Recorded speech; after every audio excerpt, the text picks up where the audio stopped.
when you are marketing online through like Facebook or Instagram or something like that, Property Boost is amazing. It's probably the best one that I've seen to get you the engagement. So it takes like a particular listing, and then it'll take a property, right? And you can turn around and promote that property, say especially if it's your listing, to get a certain amount of clicks. Okay. Barrier to entry is like $60. Oh. $60 will get you about a week, anywhere for a few hundred clicks. Okay. You really only need one good click, right, to turn into an opportunity, to turn into a sale. Yeah.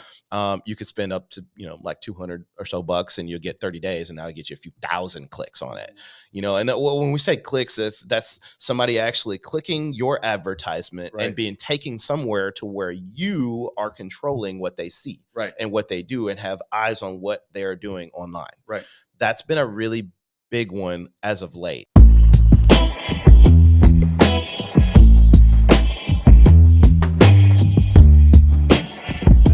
Hey, all you contract cowboys and open house heroes out there. So if you've got more closings than your favorite Marvel movie has post-credit scene, then you are killing it. But if not, don't worry, because we've got your back today. So you ever wonder how some realtors seem to crush it no matter what the market looks like? Up market, down market, doesn't matter. They still keep getting listings and helping buyers find the homes of their dreams each and every month. And if you're striving to be that kind of agent, then you are in luck. Today, we're diving into a game plan for thriving in a down market, what to do, when to do it, and looking under rocks for some unique ways to generate some income in a slower than usual market. So grab a pen, because you're going to want to take some notes today. This is the Texas Real Estate and Finance Podcast, here each week to help you become a master at your craft with expert tips on how to grow your business and live the life that you've always wanted. I'm your host, Mike Mills, a North Texas mortgage banker with Geneva Financial. And when I'm not here behind this microphone, I'm out there helping you and your clients get into the perfect home loan and find options and solutions to problems that you may have never considered. So whether it be your standard conventional FHA or VA loan, or even a home equity line of credit, construction loan, or rehab loan, my team and I have you covered. So if you need help with that next big purchase, give me a call and we can walk you through all the options. Now, before we get into the good stuff, I've got a small ask. If you are picking up what we're putting down today, whether it's a golden nugget of wisdom or game-changing tip, make sure that you smash that like button, subscribe, and share this with a colleague or a friend in the biz. Your support helps us spread the word and keep our real estate community thriving. You guys are the fuel that keeps this little show moving, and I appreciate each and every one of you. So please tell a friend. It would put a huge smile on this smooth-skulled face of mine. All right, enough about me and the show. Let's get to it. So my guest today is the #1 contributor to the podcast, a North Texas realtor with over 20 years of experience in this game. He's a single-family investor, a multifamily investor, commercial investor, and he's building an entire neighborhood. He does construction. He hosts a YouTube channel show about real estate investing. He's a father, a coach, and a really good friend of mine. This guy's forgotten more about how to make money in this business than most of us have ever even learned. And he is here again for the 7th time to drop some knowledge on us. So please welcome to the podcast, Mr. Conrad Jackson. Conrad. Hey, what's going on? How we doing, sir? I appreciate that round of applause. You got it. You got it. So we're back at it, man. I appreciate you coming in. You're always my go-to whenever I have a gap in the schedule, and I appreciate you being there for me all the time. So thank you very much for that. Yeah. All right. So first off, before we kind of get into some stuff, I always love having you here because, we're honest with each other. We talk about the truth. There is no sunshine and roses and how things are going. So, excuse me. I think sometimes that, when we look on social media and we see realtors and lenders and whatever, everybody's doing awesome all the time. Like they're doing great. They're killing it. Best year of their life. Right. For sure. But when you're 30% down in a market at any given time of year, which is what we are, especially on even bigger on turnover for existing homes, not everybody's doing great, right? Yeah. So what would you say, to tell everybody out there, like, how's business going for you realistically? And then, what would you say to somebody who sees everything out there where it looks like everybody's doing great, but the reality situation might be a little bit different? So first, full disclosure, I did just come from the dentist. So I didn't even tell you this, whole right side of my face is numb. So nice. I can't feel anything. Perfect. So if my words are slurred, you can't understand me. I'm probably not talking about anything important anyways. But if that's the case, then that's why. Got it. How am I doing? First, #1, I'm doing fine. It's one of those things where COVID year was like gasoline on the fire, Yeah. and it just exploded everybody's business. Reality is real estate's hard right now. Yeah. Real estate is hard. Investing is hard. Being a realtor and helping people market their properties for sale is difficult. Yeah. It's back a little more to, the market when I started many years ago, where you had to really work for those listings. You had to really work to keep those buyers active. You had to work really closely with those lenders and title companies to make sure that you got the right fit for that particular person in their situation. You can't just, make a post and get clients and then they're buying houses from you forever and referring everybody. You have to work. Yes. And so, for that, that's one of the things that, coming out of a market like we just came out of, where everything was easy, it has turned to more of the difficult meter, as opposed to the easy button where it's like, boom, I hit this button, I pick up the phone, I got 6 new clients. Yes. Those days are gone, for at least for the short term. Yeah. So, okay, your second question, I'm trying to remember. Well, okay, so pause on that. I'm going to do something real quick because I think some adjustment here, and my signal's getting a little weak. But I do want you to say, while I do this, I want you to, if you have somebody out there that is, somebody that's listening to this that's struggling right now with their business, and seeing everybody else looking like, they're killing it. What do you think the reality of the market is, and as a whole right now? Man, I would say perception is reality. I know that in any instance, when you look online, you see a lot of these things that look like they're amazing, right? People posting, hey, I just closed this one, I just put this one under contract, it's perception. What we're trying to do as marketers is we're trying to give you the impression that we're always busy, we're always successful, we're always closing real estate deals. And some people might actually be doing that. Sure. But the vast majority of people who are posting on social media that they're killing it every day, they're not usually. Right. How do you know as a realtor? Okay, well, what do? I usually lean on the people in the industry to kind of gauge how other, agents are doing. I will talk to my title company. I will talk to lenders. I will talk to other agents or other brokers and say, hey, who's killing it in your office right now? Who's the one bringing in a bunch of these deals? Because I see this on social media all the time, and this person is just everywhere. And a lot of times the responses I get are, they closed 2 deals. Right. As opposed to the 17 that they posted over the last 30 days. Yeah. Well, I mean, there's certainly, there are certainly people out there that are still doing tremendously well right now. Like there's no doubt about that. That's going on. But, and then the other side of it too, when it comes to the marketing and advertising piece of it, and I believe in this myself, is like, you have to believe that you're doing well and that you're going to do well. Like you can't, fall into a spiral of despair because, you didn't close a loan, or you didn't close a purchase contract in the last 2 weeks or whatever, or last 2 months or whatever it is. Like you have to believe that you're going to get yourself out of it and that you're going to work out of it, because if you don't, then you're cooked no matter what. Right. Yeah. If you're living around in sadness. So I think it's a mixture of like, hey, yes, there are certain folks out there. Well, another part of it too is, there's just people that do a good job posting on social media. Absolutely. Right? Some people are amazing at that, and that helps transform their business in reality. But, Yeah. There's a lot of people out there that are, some people speak it into existence. Some people are just, specifically trying to make sure that you see them every day doing something that is successful through this business. Right. There's nothing wrong with it. It's a perception that is a little bit different than reality. When we start talking about, like you said, the numbers are down 30%, the market is down 30%. Okay, well, how can everybody be killing it and all these numbers are still down? Yeah.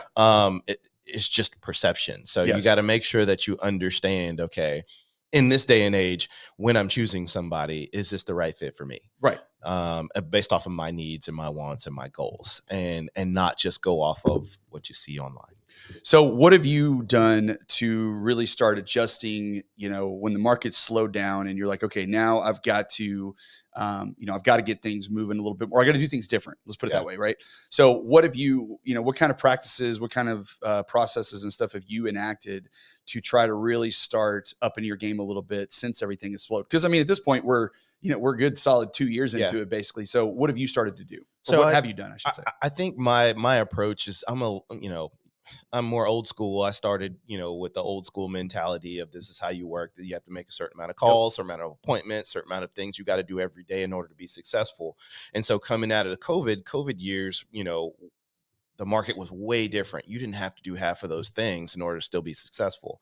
And so now what we're doing, which most good agents, most solid agents will tell you, is we're kind of going back to the basics. Right. We're getting a routine and a schedule down. We're trying to make sure that our time is limited on certain things, and our time is spent more on high return on investment items, such as making these calls, setting these appointments throughout certain points of the day, not just doing it whenever it's available. Right. Okay, I have a set schedule from the morning. I have to get up in the morning. I have to eat. I have to try to get some exercise throughout the week to make sure that I'm mentally prepared and physically capable to take on new clients. And then once I do, once I have that schedule set, stick to it. Really try to hold yourself accountable and not veer from it too much. Those are the root causes and the foundation that you're laying every day in order to make sure that you're successful in when you are dealing with clients or trying to acquire new people. You have to make a certain amount of calls. You have to make a certain amount of appointments. You have to look at a certain amount of homes per week in order for this thing to go the way you want it to go. Well, okay, so I want you to stay on that for a second, because this is something I honestly very much believe in, but I don't think a lot of people understand the importance of it. When you talk about, your routine and your daily activities and what you do, a big piece of that is you wake up at the same time, you exercise, you get yourself right, your mind right, because you can't function sometimes well, or at least your brain doesn't function well if you don't take care of your body first. Yeah. And I think when people get it to a place where business is slower and they feel like they need to do more, that's the first thing that goes. Yeah. So can you talk a little bit about why that is really something that, of all the things to let go of, and push aside, that it probably shouldn't be that thing? Yeah, I just think it's really important for health and wellness. If you're not mentally prepared, right, because you're tired all the time, if you're not mentally prepared to take that phone call from that person who had an interest in something, some type of real estate transaction, right? If you're not, because you're awake, you just woke up at 11, right?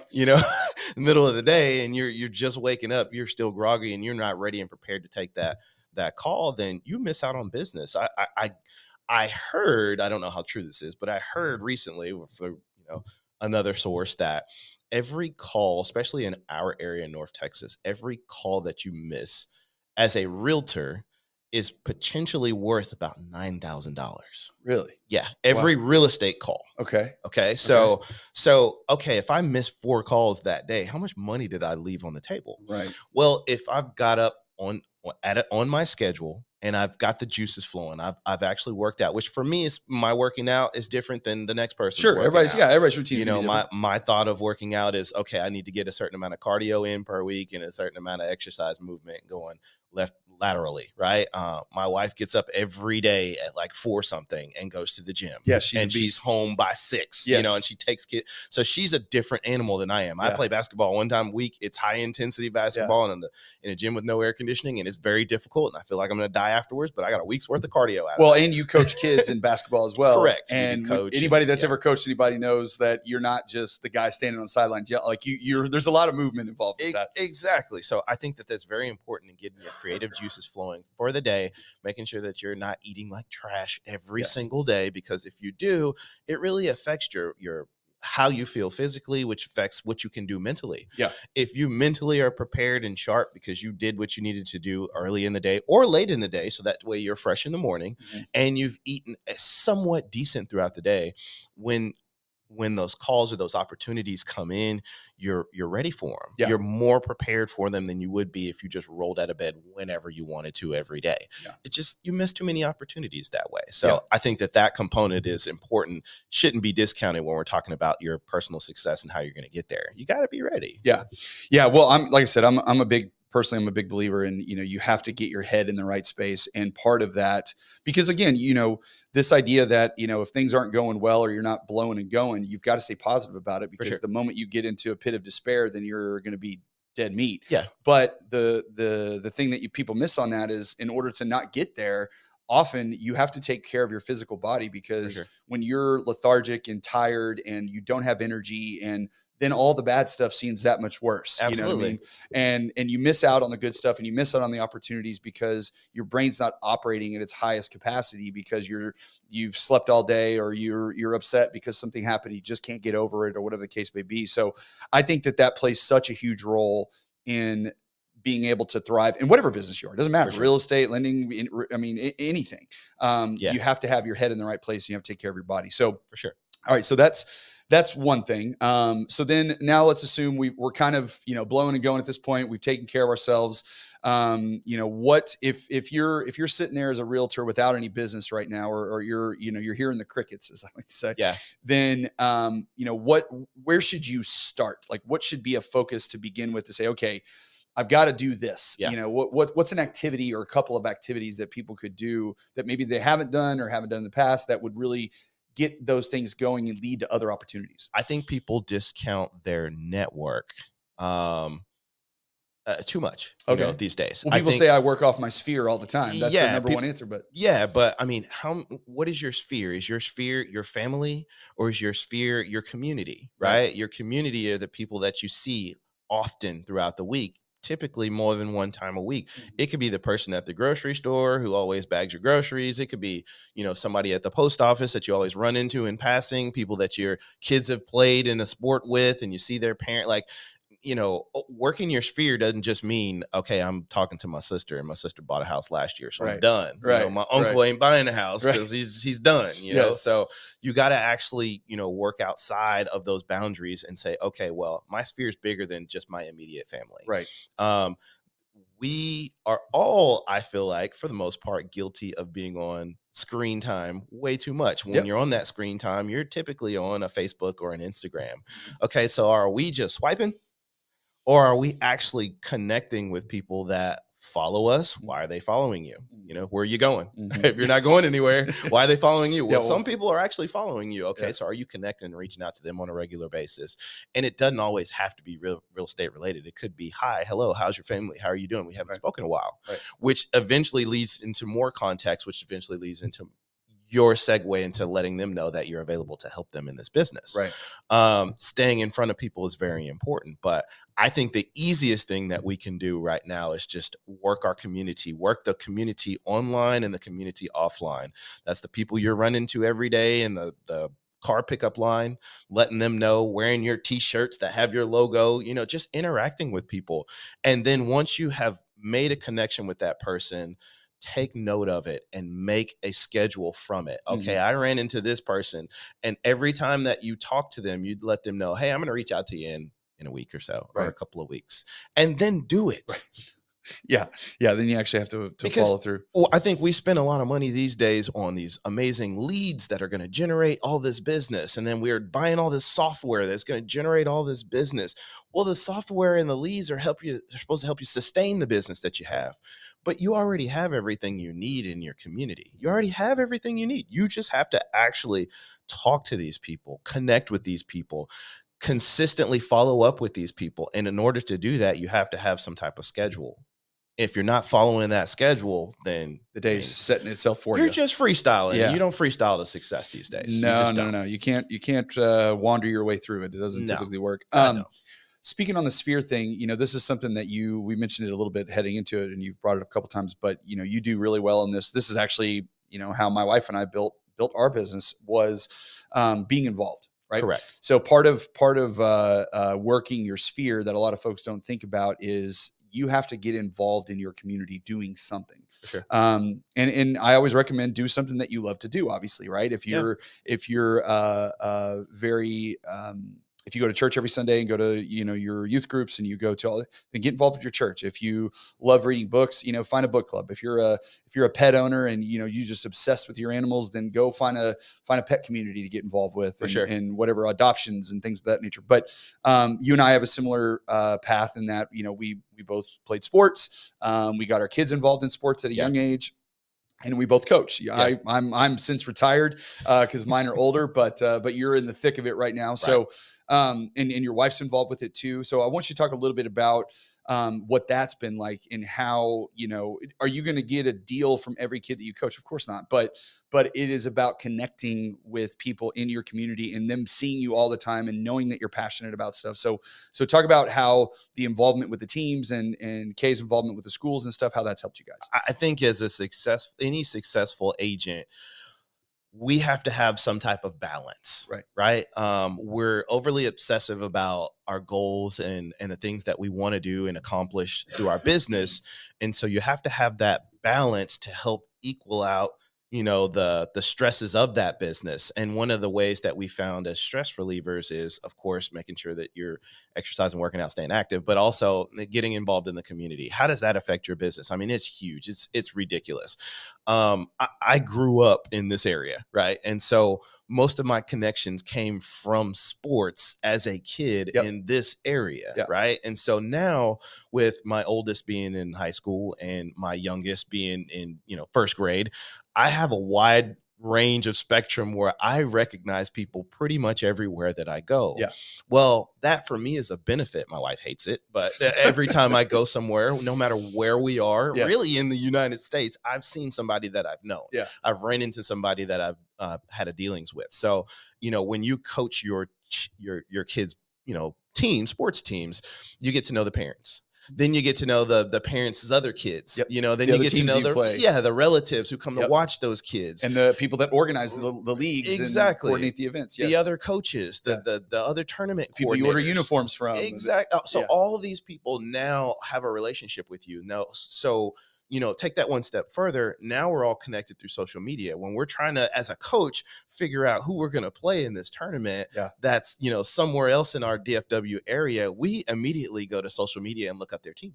Okay, well, let me see who this person, let me see what these kids look like, what their skill level is, so we can kind of get an idea if we want to play in this tournament at all, if it's a good fit for us. Should we play up? Should we play, our age limit, those things. So now everybody's not only seeing you in person, but you're connected in social media. Well, what does that do? It brings more eyes on you. Right. And when you get those eyes on you, it's your opportunity to tell the world what you do and what you're good at.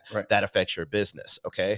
My oldest started, in marching band this year for high school. Okay. So now, as a parent, not only do I coach, but I also volunteer a part of the pit crew to bring the instruments on the field for all the football games and all the band competitions. My wife helps sell the merchandise to help raise money for the boosters, so that way they can have money to feed the kids or take them here, or to go on outings and experiences, go to Orlando for their competition, things like that. Well, what does that do? That just allows us to meet and connect with more people in our current community where we currently live and work. And that helps bring more eyes on our business. These people are now reaching out to us on social media, trying to connect with us that way, because they recognize us, because they realize, hey, you also know this person who you coached this kid. We got that this week, where somebody from the team that you coached. Okay, the Red Raiders. Yes. Where our oldest, or my oldest, your youngest, played on the same team. And now that person, another teammate's mom, recognized that we went to this school, and her sister also has a kid in that same band organization. So then the sister reaches out to my wife on social media and tries. So now it's like, all right, now you have another set of eyes on you. Right. And so what does that do? It just allows you to tell your story. And when you're telling your story, that can turn into business if you have done your schedule and you're mentally and physically prepared to take on that opportunity. All of this thing is a big circle that funnels right back to you. It's hard, because when you're in it, when you're in the midst of it and you're doing all this stuff, you don't think of the business all the time. It becomes a secondary thing. And you know what? Look, when you're spending time with your kids and your family, business shouldn't dominate it. But what you have to understand, though, is that you're killing two birds with one stone here. You are. Right? You are doing something, you're spending time with your family, you're getting involved in your community, and you are doing it because you enjoy it, because you love doing it. But then you're also creating opportunities for your business at the same time. For sure. So anytime you can get involved in and look, I know everybody doesn't have kids out there, so this isn't, there's other ways to do it. Absolutely. It's just thinking in the same terms of, okay, how can I take this thing that I really love to do? Who was it? There's a guy online, and I can't remember his name. I'll think of it in a second. But he talks about, when you hear the thing about, if you just find the thing that you love, then you'll make money at it. And he's like, that's bullshit. He's like, if you find the thing that you're really, really good at, whether you love it or not, but you're really good at, you'll make money at that thing. Right. But sometimes the thing that you love, like I love coaching my kids. Right. Well, I know what the path of coaching looks like. It's not necessarily a lucrative thing unless you're the top 1.111%. You've given your entire life to it. So that's my passion, but that don't, I make money at it. Yeah. But I can take my passion of spending time with my family and my kids and coaching and doing that, and I can help that enhance the thing that I'm good at, which is talking to people and selling mortgages. And so you can take something that you're passionate about, even though you can't, quote, make money at it, maybe you can still use it as leverage in your business to grow your sphere and show people that you're passionate. Or vice versa. You can be really good at this thing to help generate enough income or revenue coming through the door to where you can focus more time on what you're passionate about. Yeah. Okay. So if you love saving rescue animals but it doesn't really make you any money, right?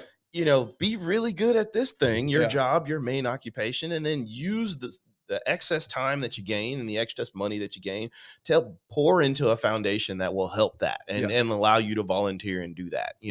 It doesn't have to be one or the other. It can be both. Right. You just have to understand what people want and how you can approach getting there. Everything that you want takes sacrifice. Yes. It's a sacrifice. You're either going to sacrifice time, you're going to sacrifice money, you're going to sacrifice something else that you want to do at that time in order to be successful. Yep. Right.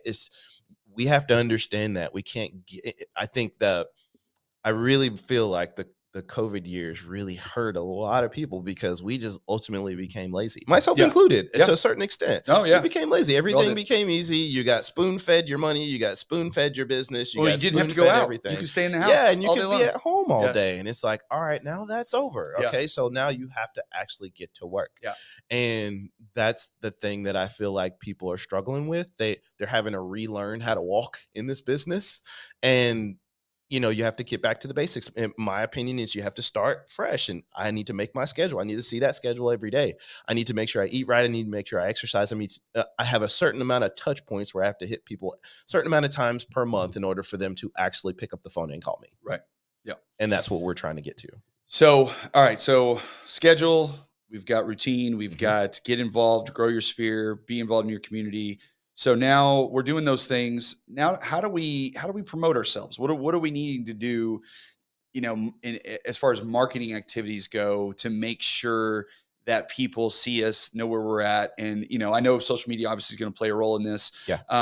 But just from simplicity point of view, because I think a lot of people will try to what we call eat the whale, right? They want to do everything all at once. And it's like, okay, you can't do all the things, because if you do all the things, then you're going to do all the things not so great. Yeah. So pick one or two things and work hard on them. But so obviously everybody's going to be a little different in their approach to it. But from your point of view, like, what do you think are some of the most beneficial marketing activities outside of, working your sphere? Or maybe it's working your sphere, but it's doing it using technology tools or whatever the case may be. Yeah, I think today's answer is a lot different than 10 years ago's answer. Okay. So the first thing you got to say when you're talking about how am I going to market myself and how am I going to market my business successfully is you have to be very, very intentional about the time that you're going to spend and what you're going to do during that time. You have to have a plan. It's like anything else. If you don't have a plan, you're planning to fail. Okay. Yep. And so let's just get that out of the way. That's not a step. That's just, hey, this is the mindset you have to have going into everything's got to have a plan. You can't just walk into it. Yes. Right. You can't just buy this ad and it's going to magically work. You got to plan your day to wake up. You got to plan your routine. You got to plan your marketing. You got to plan everything. Correct. You do have to diversify. I know that we don't want to do too many things, but you have to do more than one thing. You know what your one thing is. If you're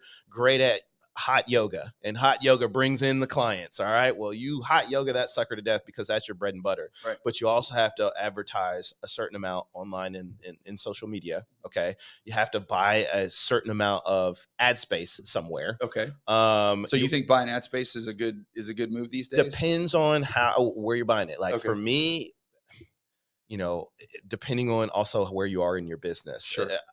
I bought a billboard. I saw it. Yeah. And I bought into that billboard for over a year and a half. Okay. Right. And I still make money from it. Really? And the billboards are long gone. Really? Yes. Okay. And what I do now is I have a picture of that billboard on my social media. Oh, okay. Yeah. You just put it up there. Yeah. Like, so people are like, hey, where's that? Oh, here's where it was. Yeah, it's not there anymore. So, I think that works. I think you've been really big on trying to push the issue of AI. I think that you're going to need to incorporate that into your business somehow. Yes. I'm still trying to figure out how exactly I'm going to incorporate it, but I have a couple of ideas as to how I'm going to do it. Okay. I think that, the campaigns, the smart campaigns, don't really cost you a lot of money, and you can add video with them. Mhm. So those get you a lot of engagement. When you have video, it takes everything to the next Yeah. level. So you have to have a little bit of that. Yeah. Okay.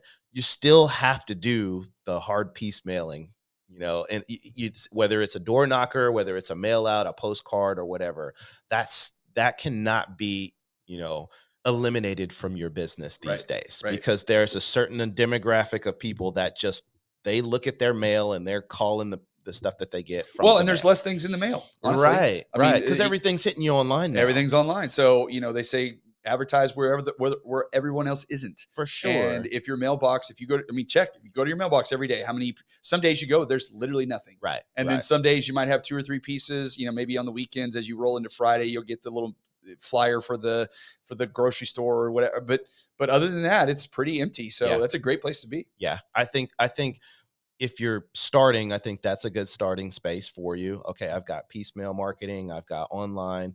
Uh, your sphere is always going to be a marketing Yep. deal, but buying your ad space, a certain amount of ad space, when you are marketing online through like Facebook or Instagram or something like that, Property Boost is amazing. It's probably Okay. the best one that I've Really? seen. Okay. To get you the engagement. So it takes like a particular listing, and then Yeah, it'll take a property, right? And you can turn around and promote that property. Say especially if it's your listing, promote that property, to get a certain amount of clicks. Okay. Usually the entry to, barrier to entry is like $60. Oh. $60 will get you about a week. Yeah. Probably, anywhere for a few hundred clicks. Okay. And you really only need one good click, Right. to turn into an opportunity, to turn into a sale. Yeah. You could spend up to, like 200 or so bucks, and you'll get 30 days, and that'll get you a few thousand clicks on it. And when we say clicks, that's somebody actually clicking your advertisement Right. and being taken somewhere to where you are controlling what they see, Right. and what they do, and have eyes on what they're doing online. Right. That's been a really big one as of late. Okay. AdWorks is another one, but AdWorks is more of advertising you as opposed to a specific property. So it's a little bit different. Yeah. I think more people would be able to use AdWorks to their advantage if you don't have a bunch of properties out there. Yeah. But it's a little bit more pricey. I wonder if on the ad thing, it's just thought I had it. I wonder if there's more engagement right now because, and I just see this looking at social media, is like, if you were just a regular person and Mhm. you, teacher or whatever, firefighter, police officer, and you put on social media, I'm looking for someone to help me buy a house. Yeah. How many like comments I mean, like It's you're going to be astronomical. inundated, right? It's astronomical whenever I get a post, even when somebody mentions me in a post like that. Right. Hey, tag me in your favorite realtor. I'm about to buy a house. Comments. And it's a million of those suckers. Yes. And so I'm tagged in there. And so Right. I see all of the clicks and everything behind that, and it's just like, there's an opportunity. You don't have to be a genius in this space in order to get engagement. Well, my point on that though is that with ad space, when you're doing ads and someone is looking online, even though they may know a realtor, whatever, they're going to be kind of like low key looking, right? Because they don't want to tell the world just yet that they're looking for a house because they feel like they might just get swamped with people like calling them all the time. So yeah, and they don't want to offend people. Yes. So they're kind of quietly. Yeah, I know 7 realtors, and I don't want to make anybody. So the more that they can get directly to you because you're putting an ad for a listing that you have or whatever. Yeah, I think that is a good route because I mean truly, like if you post an ad on your listing, the odds that people in your sphere are going to see it are probably pretty high. yeah. So because the way the algorithms work within social media is they're actually going to show it to people in your area. They're going to show it to potential home, people that are looking for homes For sure. certain demographics. Well, I mean, if you're in that area, odds are they're probably going to see it. They're going to see it. So that gives them a way to access you and come to you and remind that you do this because they may have 7 people that they do that are realtors that they know. Yeah. But they keep seeing you and they're like, you know what? I feel like he just really knows what's going on. So I'm going to call him. Yeah. I mean, that's the name of the game. That's what you want. That's the goal, is just be visible and be visible all the time. So when you think of real estate, you think of Conrad Jackson. Yes. That's what we want in this business. We are the brand, so something as simple as like, my wife creatively, made these t-shirts, so that way we can have our logo and our business with the website across the back. So no matter whether you're talking or not, people see you. I had just this week I'm sitting at basketball training, and a friend of mine from school back in the day comes in, and I've got my back turned to him, and he's reading my website out loud because he's looking at the back of my shirt. Yes, yeah. You know what I mean? So Yeah. that's the goal. Yeah. That's what you want. I think those are the opportunities that you're silently creating and passively creating that you didn't have to put a bunch of upfront cash out in order to get. Yeah. But if you're always just wearing plain t-shirts that don't talk about your business, or you're not visible, you're not volunteering and letting the folks know in these organizations, this is what I do for a living. You're not sponsoring some of these things. Yeah. And sponsoring isn't always $1,000. It could be $10. Well, it's funny when you say that about the sponsoring things, because like I'll go, and I don't see it as much at our school at Mansfield, but I do see it some. And then when I go to other places, I see it a lot, where you'll have a realtor or a lender or Yep. whoever, and they'll have their ad. Yeah. Right. They'll be on the Jumbotron, they'll be on the big screen, they'll be whatever, but you never see them. They're not around. Like they bought the banner, they did the thing, but you don't ever see them. Yeah. So it's like, okay, you're spending, I get the idea. I get it. And the schools appreciate it, by the way, you're spending money to help the school and you're getting a little advertising. That's great. But if you really want to get the most for your money, you have to pair that with, hey, I'm here all the time too. The work, right? You see me. Yeah. You saw my banner when you walked in to the baseball game, but now you see me, keeping the score, or now you see me cheering on my kid or whatever. Like, you got to have both pieces. I mean, and that's one of the things that, I keep going back to the billboard. The billboard was amazing for visibility because it was in my area. Yeah. Right. And so I would literally have people tagging, like taking a picture and tagging me in it on their social media page with all of their friends and all of their sphere. Yeah. And so now all those people knew I was a real estate agent. Yeah. And then, for me, everything that I do, my phone number is attached to my website, right? So if you want my phone number, you need to go to the website. So I didn't put my phone number on the billboard. I put the website. Right. And so now every time you go to the website and you look and you click a couple of times, now you have to turn around and register, which typically your phone number, your email address. So now I'm collecting data points, which allow me to do my job better. When you're looking for something you already want on my website, now I know it. Yeah. And so when I pick up the phone and call you on the number that you gave me, or email you on the email address that you registered with, I know what you've been looking at. I want to help you with that. And I can be more visible and show up and do my job better. And the general public just thinks you're amazing because they're like, how did he know? Yeah. Well, you told me everything I needed to know. You told me, and I just showed up and was trying to make sure that you got your goal accomplished. Yeah. But all that stuff is it's an ecosystem, just like anything else that you're trying to do with your business. Right. You're trying to make sure that you can get everything funneled back to you, so that way you can show up and be great. Yeah, everything feeds into everything else. There's nothing that really stands alone. I want you to talk a little bit about video, because you've also, you've got a YouTube channel where you do videos about, rehab projects that you're working on, and showing, all the fun losses. stuff. Yeah. The wins we take and the losses. And anybody that knows this business knows there's a lot more losses than there are wins. But one of the things that I hear a lot from realtors now is like, they don't want to do video because they hate their voice, they hate their face, whatever. Everybody's got this self. Yeah, that is me. Exactly. Everybody has a certain level of self-consciousness. But what they also don't understand, this ties into AI, like you were talking about a minute ago, but it also ties into people being able to find you and how critical YouTube is. Because when someone goes into Google, the number one search engine on the planet is Google, right? Number two search engine on the planet is YouTube. Yeah. And YouTube is owned by Google. Right. So if someone goes into a Google search and they're looking for listings, or looking to buy a home and looking to sell their home, anything related to real estate in your area, and you have a good presence on YouTube, it doesn't mean you have to have 1,000 or 5,000 views on every video. Right. That doesn't really matter. What matters is that when that search, just go try it out.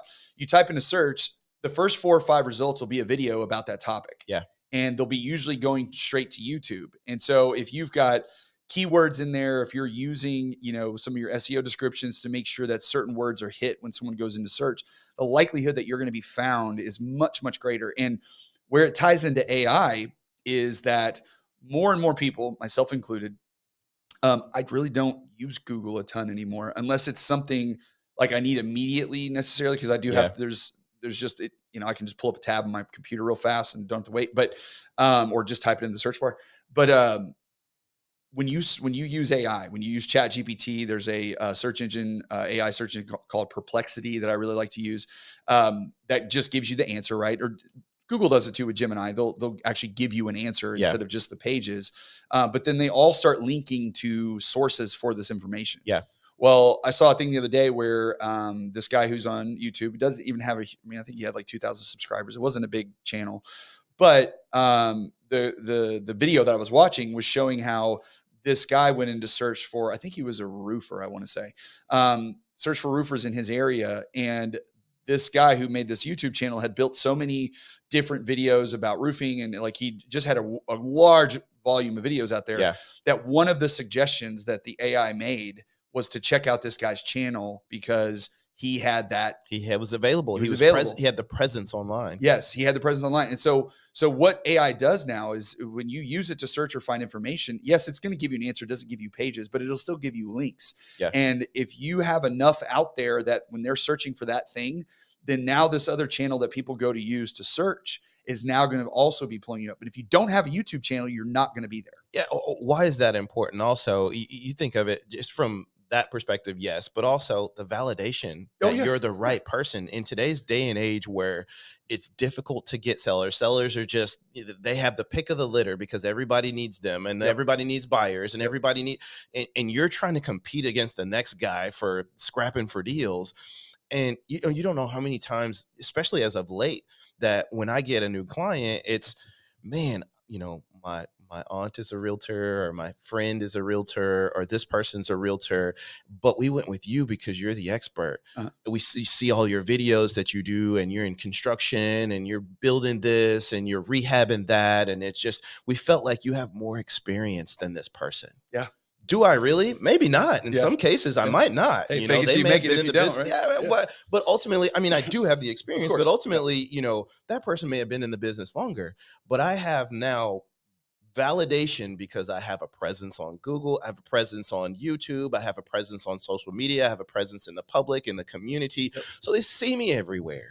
And so when they see me everywhere, they're automatically associating my everywhere with success or with experience. So I have a leg up on the competition. I ain't even talked to the people yet. So it's one of those things where it's third-party validation. Yeah, you're trying to separate yourself to get the business, and that is one way that you can help yourself get that business. Well, we have, these days, especially like the biggest, purchase market that's out there right now. The people buying most homes right now are millennials. They are, and Gen Z's coming up pretty hot on their heels. And so what you're seeing is that, yes, the millennial may reach out to mom or dad and say, hey, we want to buy a house. Who's the realtor that you used, or we need a referral or whatever, right? But the first thing they're going to do after that, if they don't do this thing first, is they're going to go online and search for you. They're going to look at your Instagram. They're going to look at your Facebook. They're going to look at if you got a YouTube, they're going to type your name into Google and they're going to see what comes up. Right. And so if they type your name into Google and they can find nothing, because you have a secret agent. You have no presence. You have to be somewhere. And again, you don't have to be everywhere. Right. But I mean, look, I think you should have a social media account on every channel. And I think that you should try to post to those at least once in a while. And if you're posting on Facebook regularly for whatever, well, that goes automatically to Instagram. You can post it directly. And if you're, the TikTok part and things is a little different because then you got to get into video. But if you're not doing video, then I think you're in a real deficit. I think you asked me earlier where we were going with this was asking, how does video affect what you're trying to do? Right. And video is huge. I was a big supporter of when Facebook Live came out, the algorithm where it's like, hey, now you can live. And I was just like, all right, cool. I'm showing everybody everything. I'm showing them all the houses. I'm showing them everything. Right. So, and that was good for business. But my videographer sat me down and was like, hey, man, like, you need to make sure you're doing way too many things for people not to know. Right. And so that's the idea was for me to get the exposure as to the rehabs that we're doing, the land that we're buying, the land that we're developing, the new construction, dealing with the city. coaching my kids, Whatever. all of the things that we're doing every single week, it was to show the general public I'm more than just hey, I'm going to knock on your door and put a sign in your yard person. Yeah. Right. And then doing that, I had to get over the fear of having my face out there all the time. You get over that stuff real fast. Once you do it, it's like clockwork, but it's just really doing it. And he did me the same way I did a lot of the agents that we train. Is he put a camera in my face, said, all right, go. Yeah. And the first ones, if you watch our episodes, the first 2 or 3 episodes were pretty terrible, but ultimately it got better. And then, those terrible ones that you do are the ones that are viewed the most and shared the most and get you the most clients and the most opportunities. So it's really just video takes it to a whole different level. And then you don't have to have a videographer to do this. No. All of our devices and things now have top end cameras, and then there's so much stuff out there where you can be great at this. Right. For me, it was, getting the exposure, and it quickly turned from getting the exposure once I had the exposure to now, how about we just educate people on what we're doing? Well, that's what they're looking for. They're not looking for advertising. Right. They're looking for information. Right. When someone goes on the internet, they're looking for information. Right. They're not looking to be sold. They're not looking to be advertised to. Right. It's actually quite the opposite. Yeah. So if I'm looking for information, then whatever content you're making needs to have information, not just be, hey, I'm so-and-so realtor or lender. Call me if you need a home. I'm great at this or whatever. And there's a lot of ways to do video, by the way. Sure. If you don't want to see your face, which again, I think that's the best route to go, because you gotta show your face. You're you can't be a secret agent. People need to know who you are. That's just my personal opinion, but I think it's a really good opinion. I'm 100% with you there. But if that's not what you want to do, if you want to start somewhere else, 2 things. One is go online, go to YouTube and research channels that are doing very well. Just go watch some videos, get some ideas. Secondly, if you don't want to do the on-camera stuff, then you can literally walk through your town. You can film a coffee shop. You can video, the park, the neighborhoods, homes, whatever, and then just talk over that video. You never have to see your, and when you do that, you can write out a script. You can just read it off a teleprompter and put it in there. And there's so many tools that make the editing, all that stuff very, very easy. Heck, the freaking platforms themselves have a ton of editing tools inside of them that you can use that are very user-friendly. But there are ways to start doing it where you don't have to see your face. You should, but you don't have to see it if you just go about it. And I think so we like to be real here.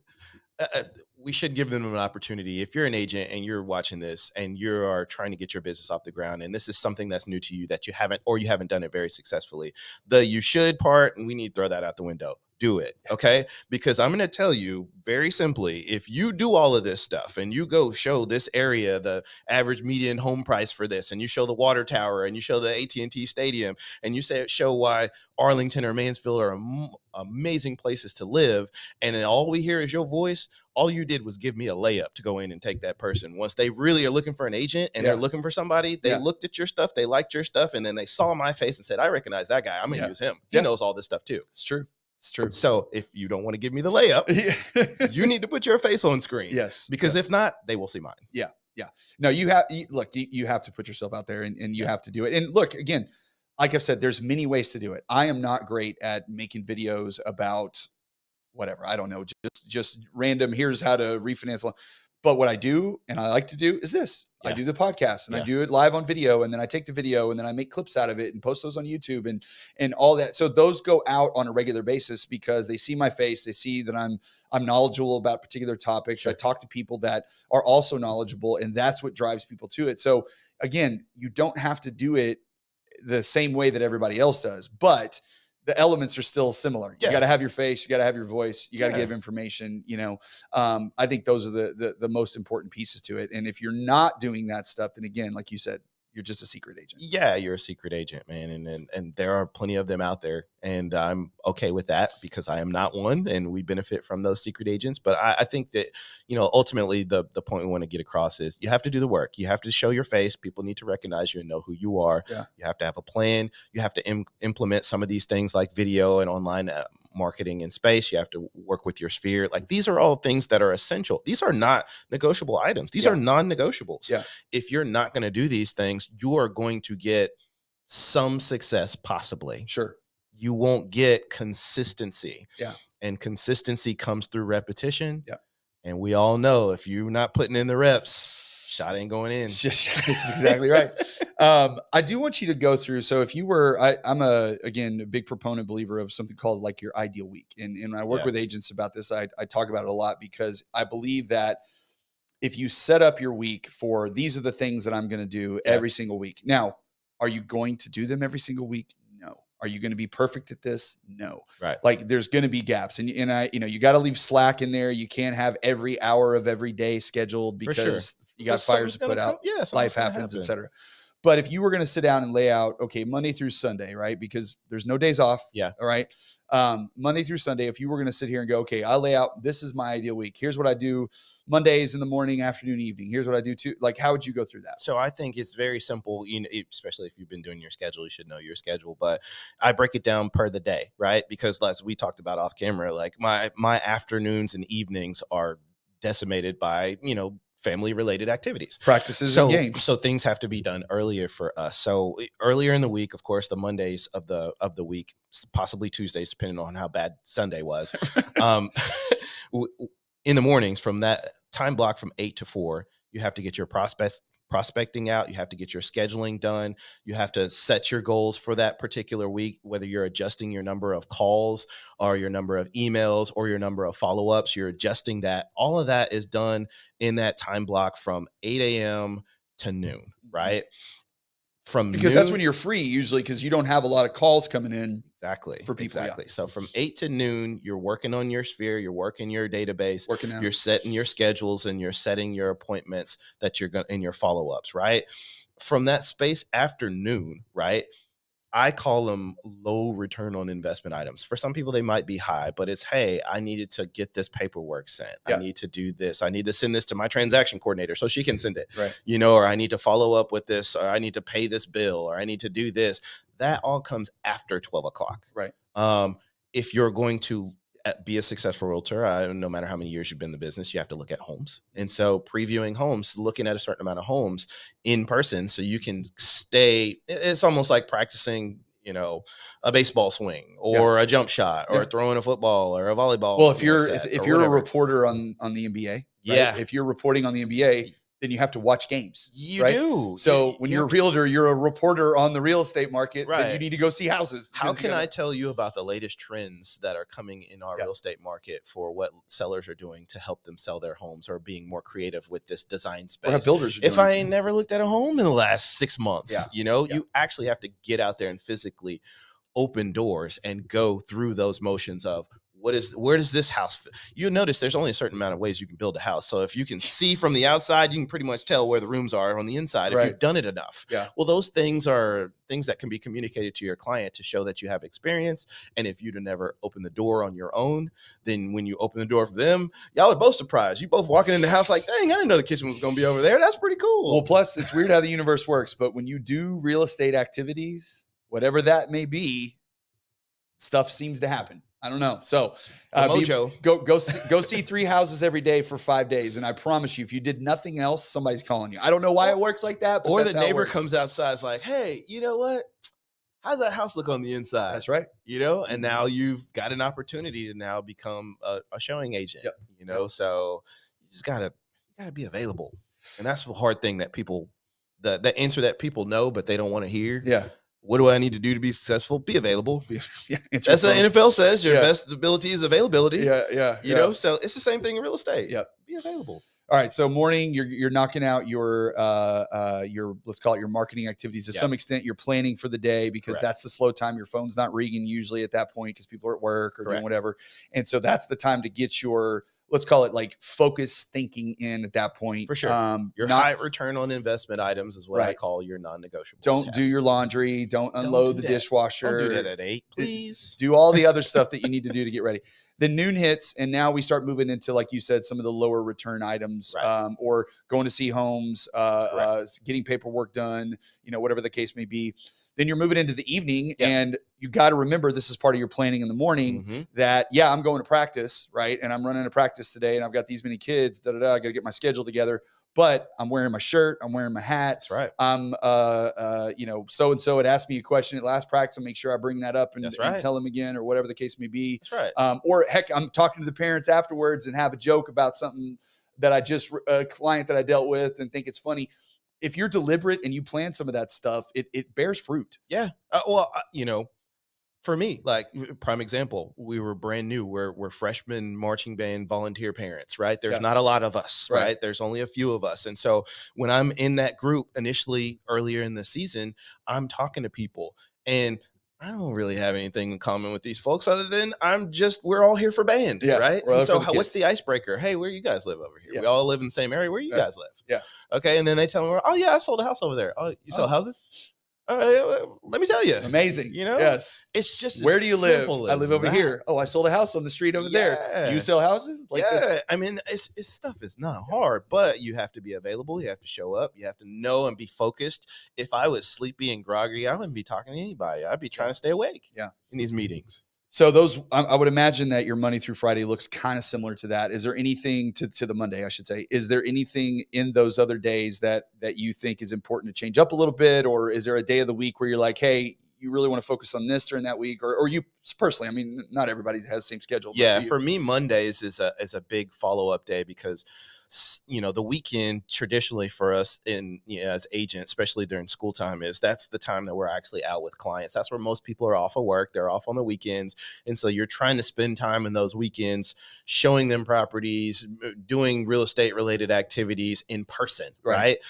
During the week, it's a little tougher because daylight, you don't have a certain amount of daylight. People have to pick the kids up from school. They have to get off of work. And so you're working with 3 or 4 hours mainly, those lock boxes cut off at 9 o'clock. So you're not showing anybody dead at night. Right. And so what I try to do is Monday is make sure that I can set most of my stuff for the week. I try not to set a bunch of stuff on Monday. Gotcha. That way pretty open. So you can. Yeah. And then the other days of the week, not the weekend, but the week are focused on our high return on investment items early, showing a little bit staggering throughout the week for the rest of the week. Weekends, you try to keep it wide open because that's when most people are available. And that's when I am in person for the most part. Yeah. When do you do your social media posts? Do you do them more during the week? Do you schedule them? Great question. When do we do our social media post? Okay. So I have a calendar, right? That tells me typically what to post or give me an idea of what to post and when to post it. Right. I have found that the worst times to post, in my opinion, this is me, Fridays, especially Friday afternoon. Everybody's doing other things.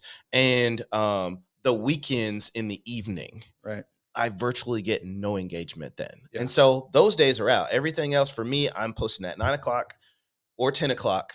One of those 2 times in the morning, pretty much every day for whether it's business or non-business. Sure. Because I've heard and I feel like this is true. When I post the same time around the same time every time, then you start to get more hits because people know you're going to be available there. The algorithm knows you're going to be available at that time and you're continually consistent. So you get better engagement that way. And the name of the game for online posting is engagement. That's why it's social media. Yes, right. And you have to engage with others. You have to engage. You can't just post and run. No, that's the part where I suck too. Sometimes is and it's not just commenting when people comment on your stuff, but it's actually being on, because I just don't particularly love being on social media. I get on Twitter because I read news, and that's pretty much That's the one that I suck at the most. It's the one I'm hardly ever on, and I know I need to do better, but it's just reading through the jumbo. I don't think you do. I don't think Twitter. I think Twitter is nothing other than if you want to know what's going on in the world. Okay, fine. But outside of that, you're not. I've never gotten any business from Twitter. So that's not. I think Facebook, Instagram, YouTube, TikTok. I think those are way more impactful. But my point is just that, like me personally, I don't get on them very often. I don't get on TikTok because it's a death hole. Because you'll be on there for 12 hours. You look up for sure. Like, crap, what was I doing here? And then, and then on the other ones, like I'm not an Instagram user really. I just don't get on it just for whatever reason. I'm on Instagram a lot. Obviously, it's funny because this is kind of off topic, but I used to, and I told my wife this the other, a long time ago. She understands it now. I used to watch sports highlights on ESPN. Right. Now I watch them on Instagram. Okay, because all the channels you follow, they're all posting there. It's I get exactly what I want. I get that on Twitter. On Instagram for sports highlights, whether it's NFL and NBA, because those are the 2 that I'm watching all the time. Especially the NBA. I get the clips, I get the breakdown, the 3-4 different angles, and then I'm done. And I'm like, I know what happened in the game. Yes. I don't have to watch it. I don't have to spend hours in watching it. Yeah. I don't have to rerun the Sports Center episode or rewatch that, for an hour. But on the engagement thing, what I was saying is that you have to like be on there. Yes. You have to use it. And again, you have to do every platform, just do one, but get on there and comment on people's stuff, like it, share it, whatever. Provide useful information, links to things like that to get them to the answer that they want. Yeah, because reciprocation is huge. Because if you're on Facebook all the time and you're commenting on people's pictures and their vacations and whatever, hey, congratulations, blah, blah, blah, whatever you want to say, right? Well, then when you actually start putting some stuff out there, the reciprocation are huge. Yeah. And you're going to get a ton of responses that way. And I've had people who I've told to do this, and I've done it myself, and it works, is, we have a lot of people that we don't see all the time, but we're connected through social media. How many times have you just sent them a message and said, hey, how's it going? Yeah. How you doing? Haven't seen you in 8 years. Yeah. How's the family? Yeah. It ain't got to be real estate related. It could just be personal. Yeah. Hey, we had that class in biology together. Haven't seen you since then, man. You're looking good. Yeah. Hope you're doing well. Yeah. Yeah. Yeah. And that turns into, hey, man, you're the real estate guru. I've seen your stuff. Mm-hmm. Yes, I am. Yes, I am. Let's talk more. Yep. And then it's just not. This stuff ain't hard.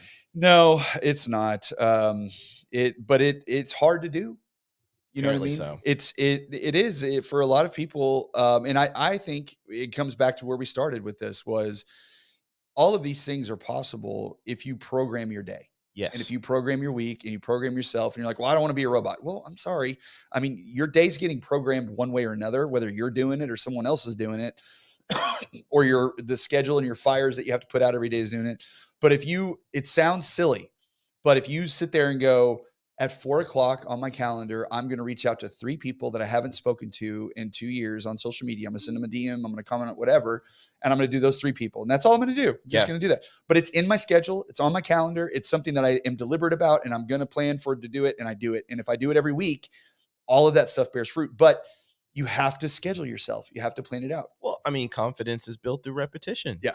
So, it takes 21 times for you to do something for it to become a habit. Yeah. So it's like, all right, well, writing these 5 thank you notes is dang near impossible on day 3. Yeah. But on day 333, this is easy. Yeah. I'm saying this, sign, boom, I'm out. Yeah. It's not hard. Well, I'm going to have you come back. We're going to talk about 2 things before we go. I'm going to have you come back before the end of this year because we're in October now. And I want to get to, I think one of the things that you do really well is business planning. So I want to do another episode where we kind of go through, step by step, like how to build your business plan for 2025, what it should look like, what, core competencies you should focus on, how you should build it out, and like really give like a step-by-step walkthrough. So I want to do that. So we'll put that on the calendar. But then also I want to get and I'm sure we'll have a little dialogue on this, where you think we're headed as a real estate market into 2025. What do you think 2025 is going to look like? You've been doing it for a long time, 20 years into this thing. We've seen the ups and downs. Where are we going? Man, I think 2025 is going to look a little better than what it was in 2024, but not by much. Right. I really don't. I think that what's true right now is going to hold true even next year, where if, the market is always, as of late, we haven't had enough supply. Yep. Which increases demand. Which is crazy because when you say that right now, there's somebody out there going, what are you talking about? I've got 6 listings and nothing's selling. It's like, yes, it is. Yes. Stuff is selling, but there's so many people coming and there's so many people that are available. It's just so many people are also on the fence, but we still don't have enough. If everybody today was like, I want to buy something, we don't have enough houses for them. Well, we're the segment of the market that's missing right now that I don't think a lot of people understand. That is a huge segment of every market every year is the person that I own my home. Mm-hmm. I need to buy another home because I'm moving for whatever reason, and really some people have to move, so they don't have a choice, but it's just we're tired of being here or whatever. Well, those people are not going anywhere. That's right. I read the other day, it was something, I want to say it was 25 or less out of every 1,000 homes are being turned over right now, which is like the lowest it's ever been. Yeah. So the only segment of the market that's active right now is the people that have to move because job, school, whatever, or the first-time home buyers. Correct. Right. And they're going after a lot of new builds because new builds are still throwing the farm at you for incentives and whatever. But then Good luck trying to turn around and sell that new build a year later if you have to move again, Exactly. because it's not going to appraise and you're going to have an issue. Exactly. But that's the market right now. So there are people buying, and there are people. We're just missing a good segment of it, of the people that are buying and selling, or selling and buying at the same time.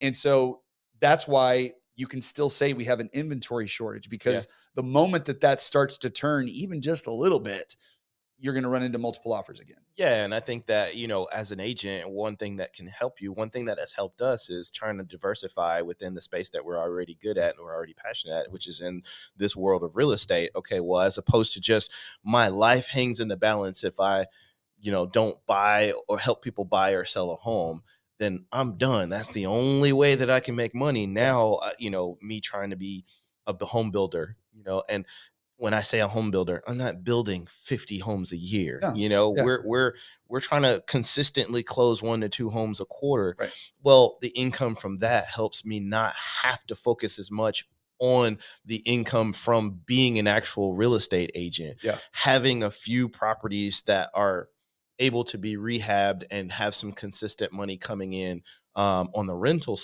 real estate side helps relieve some of the burden when new construction isn't doing so well, or my real estate sales are not as plentiful as they were in 2022. Right. That piece of it, development. Yeah. It gives you another space to kind of iron out some details and potentially flip and make some money. Like, I've flipped land before where I bought something, I planned on building it. I didn't build it because something happened, and I turned around and sold that same vacant spot of land for way more money Yeah. than what I bought it for. Right. And that chunk of change helped alleviate the burden from these. So it's like, you have to take this time and continue to educate yourself and continue to work those real estate muscles in order to get stronger in different areas other than just what you primarily focus on. Yeah. If you can do that, times like this, even though they're tough, they're not as tough. Yes. The sky's not falling. No.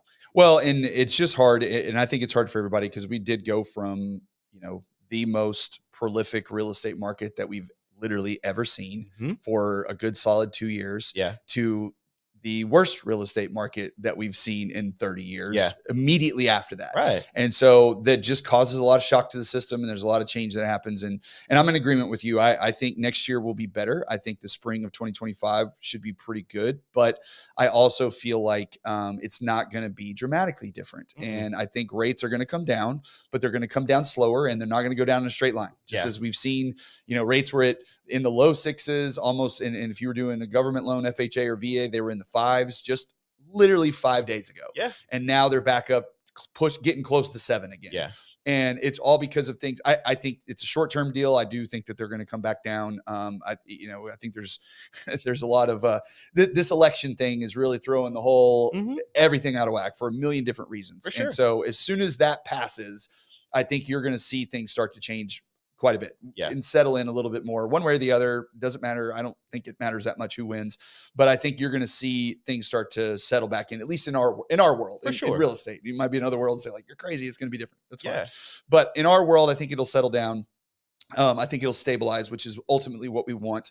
That's what investors want. That's what sellers want. That's what everybody wants, is just stable. Just want it to be stable. I think if you are trying to figure out how to make your 2025 better than your 2024 has been, there's a ton of good nuggets on here that you can go ahead and start implementing now. You may not perfect it now, but you start it, and starting is half the battle. Go ahead and start implementing some of these things, whether it's a marketing or how you're involved in community or how you're doing your daily schedule, how you're waking up in the day, whether you're implementing video. All of those things will help you if you start now. So when 2025 comes, you're ready and you're available and you're prepared to take on these opportunities that are going to come your way. You will beat the next guy. Yeah. I would say, if you're looking for somewhere to start, I would start with planning.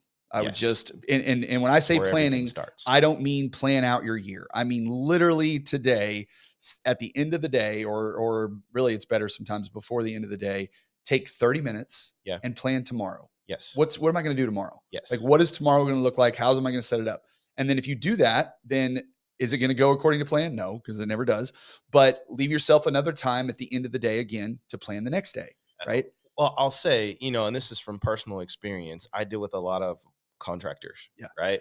And so with, a lot of the rehabs or new construction things that we do, we have a list of things that need to be done in phases in order for us to get from start to finish on that property. Yeah. And so one of the things that I struggled with when we first started doing this was, how do I keep them on task? Yes. Right. How do I make sure? And if you pick up the phone and call them every day, they get annoyed. Yes. Right. And Yes. so, I now have software that allows them to get text message tasks, updated, text message tasks throughout the day. Yeah. And you would have thought it was night and day on how efficient it is now, because they just get that little text message and you set the time, you set the priority, which one comes first, which one comes last.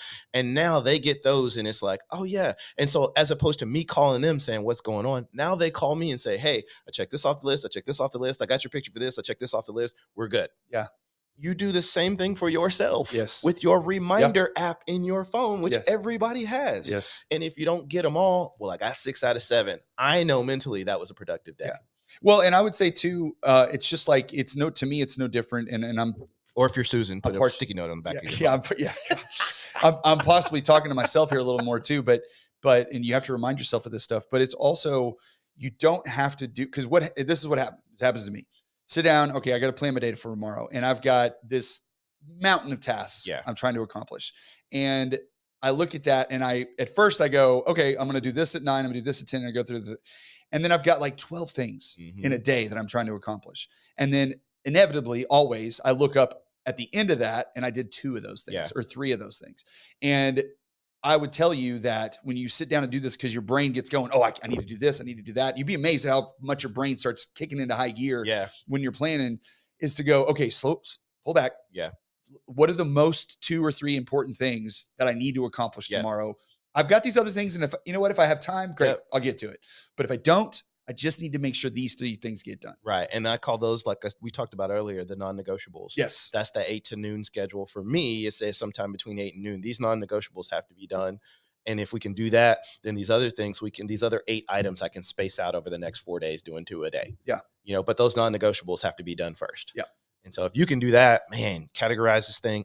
And it will make your life so much easier. You can effectively be lazy in your day in certain spots. Yeah. And the planning will build on itself, because once you plan one day and you plan the next day, and you then that helps you come up with things that you need to do in your marketing and your database and your sphere. And all of that builds on itself. For sure. And it all starts with planning. So, I mean, if at the bare minimum, if you need one thing to take away from this today, just one thing is take away, plan tomorrow. Yes. That's it. Please. That's it. Don't have to do anything else. Just plan tomorrow. Be very intentional when you plan too. So that way it'll help you out with the rest of the week. But, well, dude, I appreciate it. Thank you as always for coming in. Of course. We're already over an hour. So thank you for doing this. We'll schedule another time. We'll come back. We'll go through the business plan before the end of the year. So heading into 2025, we can kind of help everybody get themselves lined up and what steps to go through, what categories to put together, all that kind of stuff. Sure. We'll go through that. And then I'll have another market update next week. We'll keep talking about rates as we do every single week, because it changes all the time. I'll come at you with that. And then we'll talk a little bit more about timing on refinancing. So thanks for everybody that stuck around. Yep. Conrad, appreciate you as always. We're looking forward to number 8 next time, and we'll get after it. But everybody have a great weekend, and we'll see you later. Appreciate it, guys. All right.